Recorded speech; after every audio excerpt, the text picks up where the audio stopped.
আজকে আমি আপনাদের সাথে শেয়ার করব ইলিশ মাছের লেজ ভর্তার রেসিপি। হ্যালো এভরিওয়ান, আসসালামু আলাইকুম। Welcome back to my new blog.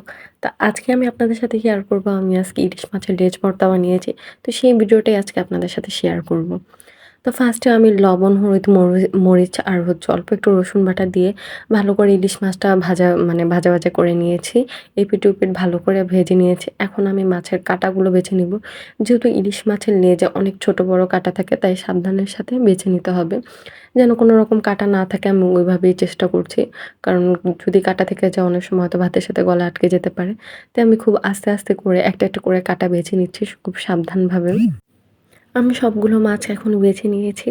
তারপর বেছে নেওয়ার পর সব ভর্তার প্রসেসিংই প্রায় একই, মাছের ভর্তাগুলোর আমি সবগুলো একভাবেই বানাই। তো আপনারা কিভাবে বানান আমাকে কমেন্ট করে জানাবেন।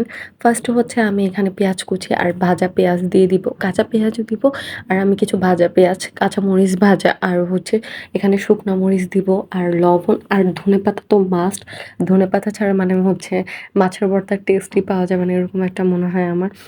ভর্তা মানেই ধনেপাতা লাগবে। ধনেপাতা ছাড়া আমার কাছে মাছের ভর্তা একটুও ভালো লাগে না। তো এখানে আমি শুকনো মরিচ নিয়ে নিয়েছি। শুকনো মরিচগুলো গুঁড়ো করে নিব। আর পরিমাণ মতো দিয়ে দিব আমি এখন ধনেপাতা দিয়ে দিয়েছি। আর ধনেপাতাগুলো পেঁয়াজ মরিচের সবকিছুর সাথে ভালো করে মিক্সড করে নিচ্ছি। হাত দিয়ে ভালো করে মেখে নিচ্ছি। আর ভর্তার মাখানোটাই হচ্ছে মেন। ভালো করে মাখাতে পারলে ভর্তা খুব মজা লাগে।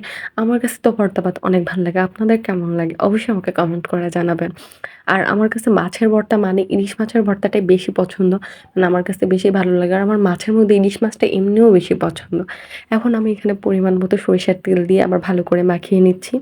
তারপর পেঁয়াজ, মরিচ, ধনেপাতা এই সব মিশ্রণগুলো ভালো মতো মাখানো হলে তারপর আমি মাছটা মিক্সড করে নিব একসাথে। তারপর ভালো করে মাখানো হয়ে গেলেই মাছের ভর্তা আমার রেডি। তা আপনারা কে কোন মাছের ভর্তা খেতে পছন্দ করেন আমাকে কমেন্ট করে জানাবেন। আর ভর্তার পিকচার থাকলে সেটাও আমাকে কমেন্ট বক্সে শেয়ার করবেন।